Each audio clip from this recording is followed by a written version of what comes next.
Olá, gente! Tudo bem com vocês?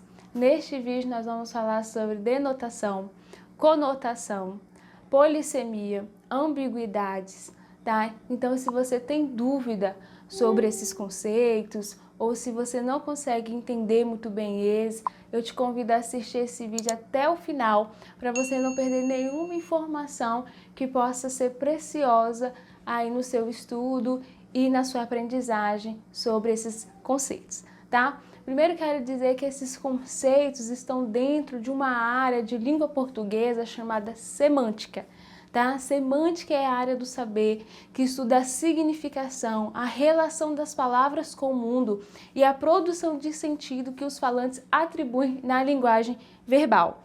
Tá? Então isso significa dizer que dependendo da situação ou contexto em que é utilizada, a palavra pode assumir significados diversos. Tá? Nos exemplos que eu coloquei aí para vocês, tem uma frase que é pé da Tati. Né? O pé aí neste contexto remete ao corpo humano, né? Ao pé de cada um, que todos os seres humanos têm.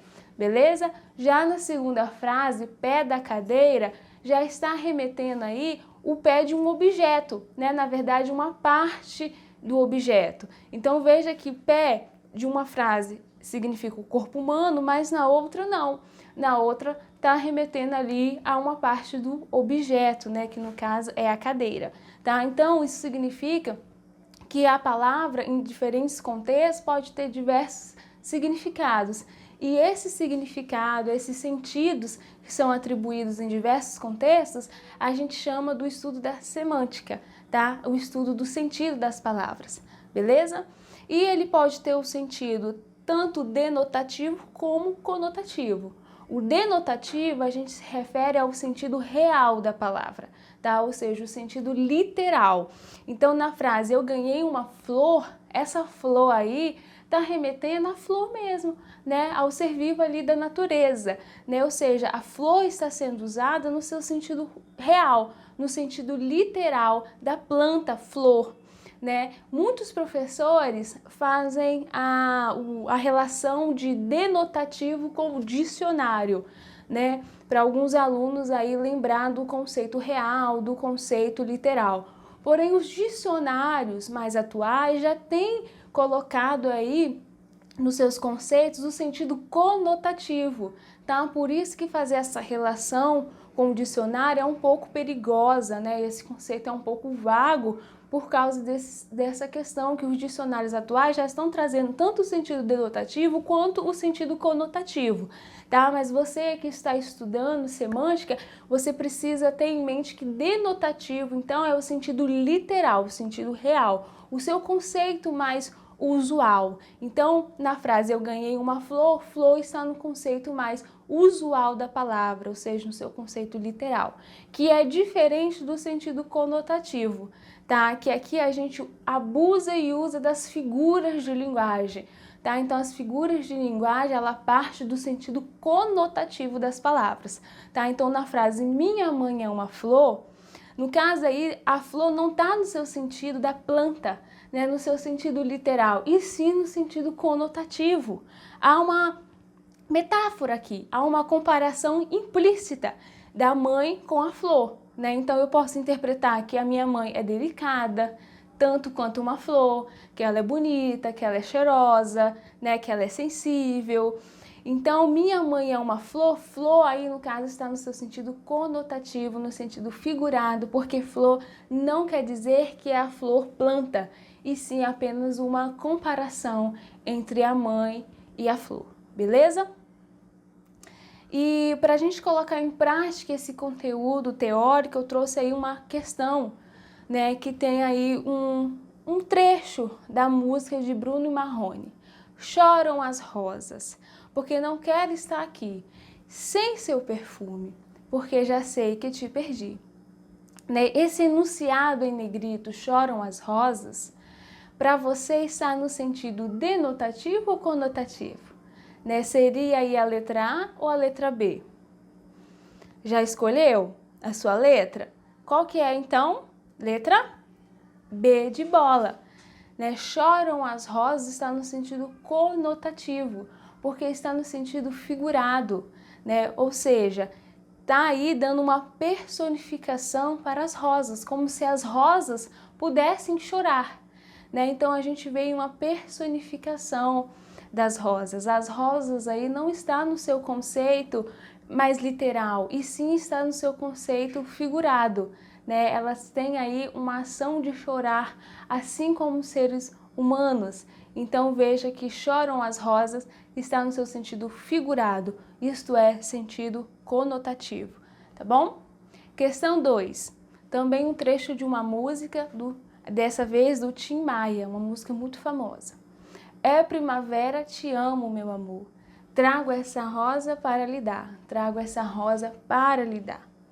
Neste caso, a palavra rosa, no trecho destacado em negrito, está no seu sentido denotativo ou conotativo? Qual é a letra que você marcaria? Letra A ou letra B? Seria a letra A, no sentido denotativo, porque trago essa rosa. Rosa, neste caso, está sim no seu sentido mais usual, no seu sentido literal, no sentido da planta, né? No sentido então da rosa, no sentido real, tá? Então aqui nessa questão 2, a resposta correta é denotativo, tá bom? A existência do sentido denotativo e conotativo da língua revela que ela é polissêmica. O que significa dizer que a língua é polissêmica? Polissêmico está relacionado ao conceito de polissemia, que é a propriedade inesgotável da linguagem de produzir diferentes sentidos. Tá? Então a palavra manga, quando eu falo manga, eu posso lembrar tanto da fruta manga, né, quanto da manga, da blusa, né? Então a palavra manga, ela é polissêmica, porque ela tem vários sentidos, tá bom? E aí eu coloquei um exercício do Enem de 2012, é uma atividade bem conhecida, que tem aí pede para você fazer uma observação da palavra rede social, né? Tá escrito rede social. E aí um pai fala, rede social aqui em casa é outra coisa. E a pergunta é, o efeito de sentido da charge é provocado pela combinação de informações visuais e recurso linguístico. No contexto da ilustração, a frase proferida recorre a... Então a frase rede social aqui em casa é outra coisa. Ela recorre à polissemia, ou seja, aos múltiplos sentidos da expressão rede social para transmitir a ideia que pretende veicular. B, ironia, para conferir um novo significado ao termo outra coisa. C, homonímia, para opor, a partir do advérbio de lugar, o espaço da população pobre e o espaço da população rica. Personificação, para opor um mundo real pobre a um mundo virtual rico. E antonímia, para comparar a rede mundial de computadores com a rede caseira de descanso da família. Então veja que essa questão traz vários conceitos da área da semântica que vamos desenvolver ao longo dos vídeos que vão ser postados neste canal. Tá? E já te convido a se inscrever no canal para você não perder nenhum vídeo aí sobre semântica, sobre essas questões de Enem, de concurso público na área de língua portuguesa, tá bom? Mas voltando aqui para a interpretação da nossa questão, qual seria a resposta correta? Qual é a letra que você marcaria se tivesse que fazer essa questão no Enem, no vestibular ou em algum concurso? É claro que seria a letra A, né? A palavra rede social, ela é polissêmia, né? Faz parte aí da polissemia. Isso significa que ela possui vários sentidos. Então, na charge, quando fala rede social, a gente imagina do Facebook, imagina o Instagram, imaginamos as redes sociais virtuais que existem. Mas aí o pai fala, a rede social aqui em casa é outra coisa, porque para ele rede social é aquela rede, né, de pano ali do descanso da família, né? E ela é social porque ele compartilha com a esposa, com os filhos, né? Então veja como a palavra rede social nessa charge, ela é polissêmica, ou seja, ela tem vários sentidos, tá bom? Aí também coloquei uma questão de vestibular da Prefeitura de Fronteira, 2016, tá? Que tem um homem, né? Um balanço, num brinquedo, e tem a frase: às vezes na vida temos que parar para um balanço. E a questão é, a mensagem dessa tirinha apoia-se no duplo sentido de uma palavra através de um recurso. Toda vez que falar de polissemia, né, a gente está falando exatamente dos duplos sentidos, dos diversos sentidos que uma palavra tem. E qual é a palavra aí, no caso, que tem vários sentidos nessa tirinha? É a palavra balanço. Então, a letra correta é a letra A. A palavra balanço faz parte aí da polissemia. Isto é, significa que ela possui vários sentidos. Que no caso aqui da tirinha, possui o sentido do brinquedo, né, do balanço, possui o sentido do verbo balançar e também quando ele fala, às vezes na vida temos que parar para, né, um balanço, está falando aí da mudança do comportamento, né, de sair do nosso acomodismo, do nosso conforto, né, fazer aí uma mudança, tá bom? Então veja, toda vez que falar de diversos sentidos de uma palavra, a gente está falando exatamente da polissemia, beleza? Muitos alunos confundem a polissemia com a ambiguidade, só que tem que ficar claro que polissemia está relacionada à palavra, a ambiguidade está relacionado a um todo, ou seja, a um enunciado, a um discurso, né? Polissemia é uma parte, palavra, a ambiguidade seria um todo, uma frase maior, uma oração maior, um discurso maior, tá bom? Então, ambiguidade refere-se ao duplo sentido, isso é, um discurso pode ter mais de um sentido, permitindo aí mais de uma interpretação. Então, eu coloquei aí uma charge de um menino segurando uma plaquinha escrito "Vendo o pôr do sol". E alguém pergunta para ele: "Quanto quer pelo pôr do sol?" E ele fala: "Vendo o pôr do sol". Não está à venda, eu estou vendo o pôr do sol. Aproveite para ver também. Então veja que o enunciado "vendo o pôr do sol", ele é ambíguo porque dá a ideia de tanto de ver o pôr do sol como de vender, né, o pôr do sol, vender aí requerendo aí o custo, né, o dinheiro, tá? Então, a palavra vendo é polissêmia, né, polissêmica, mas o enunciado "vendo o pôr do sol", ele faz parte aí então da ambiguidade, tá bom? A ambiguidade, ela é usada nos discursos para dar a ironia, para dar o humor, né? Então é muito usada e abusada na charge, nas tirinhas, mas em textos objetivos, em textos discursivos, né, em redações, por exemplo, em textos jornalísticos, a ambiguidade ela é considerada um vício de linguagem. Por isso eu coloquei a observação. Deve ser usada com cuidado, pois a ambiguidade pode levar à incompreensão do texto redigido. Então veja que a ambiguidade ela tem o seu espaço nos textos mais de humor, de ironia, né? Nesses gêneros textuais mais próprios da charge, da tirinha, das histórias em quadrinhos, mas nos gêneros mais objetivos, que requer uma linguagem mais discursiva, é considerado um vício de linguagem e precisa ser evitado, beleza? E aí eu trouxe uma questão de vestibular da URJ de 2014, que tem aí uma charge, né? Pessoas protestando. Viemos aqui protestar contra o sistema. E aí vem um homem falando: agora não vai dar, o sistema está fora do ar.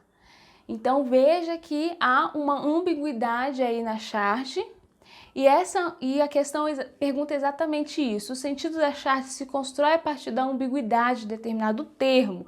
O termo em questão qual é o termo que sustenta essa ambiguidade dessa charge, desse discurso?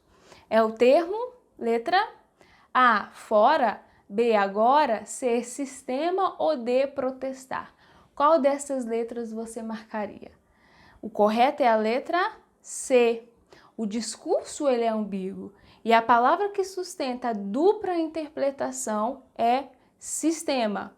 Então, para os protestantes, eles estão falando que pretendem protestar contra o sistema, é bem provável que eles estejam falando do sistema econômico, do sistema social, né? E aí o homem fala, o sistema está fora do ar, porque para ele o sistema, neste caso, é o sistema aí da websites, né, relacionado aí à internet. Então, está fora do ar, não tem como fazer nada, tá? Então, veja que a palavra sistema aí tem aí duplo sentido, né? A palavra sistema, no caso, é polissemia, faz parte da polissemia, mas a charge por completo, ela é ambígua, ela está dentro da ambiguidade, beleza? E aí eu trouxe uma outra questão do Enem, tá? Que vai falar do problema da ambiguidade em textos objetivos, tá? E aí ela escreve, no ano passado, o governo promoveu uma campanha a fim de reduzir os índices de violência. Noticiando o fato, um jornal publicou a seguinte manchete: campanha contra a violência do governo do estado entra em nova fase. Então veja que essa manchete é ambígua, tá? Porque campanha contra a violência do estado, a gente pode interpretar duas situações, tá? Que a campanha é do governo do estado e é contra a violência, mas a gente também pode interpretar que há uma campanha contra a violência que é feita pelo governo do estado, ou seja, o governo do estado faz uma violência e aí tem uma campanha contra essa violência praticada pelo governo. Mas a própria questão já fala, o governo promoveu uma campanha a fim de reduzir os índices de violência, tá? E aí ele vai falar, a manchete tem um duplo sentido e isso dificulta o entendimento. Considerando o objetivo da notícia, esse problema poderia ter sido evitado com a seguinte redação. Então essa questão pede para você tirar essa ambiguidade, né? Deixar o texto mais objetivo, mais claro, de que quem está fazendo a campanha é o governo e o objetivo dessa campanha é ser contra as violências, tá? Então, do discurso da letra A até a letra E, qual é que essa informação fica mais clara? Então, vamos analisar. Letra A, campanha contra o governo do estado e a violência entra em nova fase. Veja que a letra A mantém a ideia de que a campanha é contra o governo do estado, então não pode ser ela, porque a campanha foi feita pelo governo e não contra o governo, tá? Letra B. A violência do governo do estado entra em nova fase de campanha. Aqui na letra B, enfatiza que a violência é do governo, e não é o caso, né? A gente tem que procurar uma frase em que mostre que o governo está contra a violência e não fazendo a violência. Então, não pode ser a letra B. C. Campanha contra o governo do estado entra em nova fase de violência. De novo, aqui a letra C, enfatizando que a campanha é contra o governo do estado, então não pode ser ela.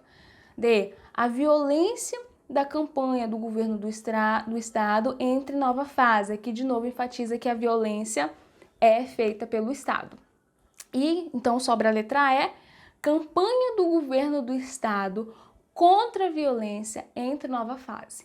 Veja que a letra E é a resposta correta, tá? Porque todas as outras questões mantêm aí o duplo sentido da ideia de que o governo faz a violência e que há uma campanha contra o governo. E a letra E é a única que deixa claro que a campanha é do governo e que essa campanha visa, né, a diminuição, ela é contra a violência, tá?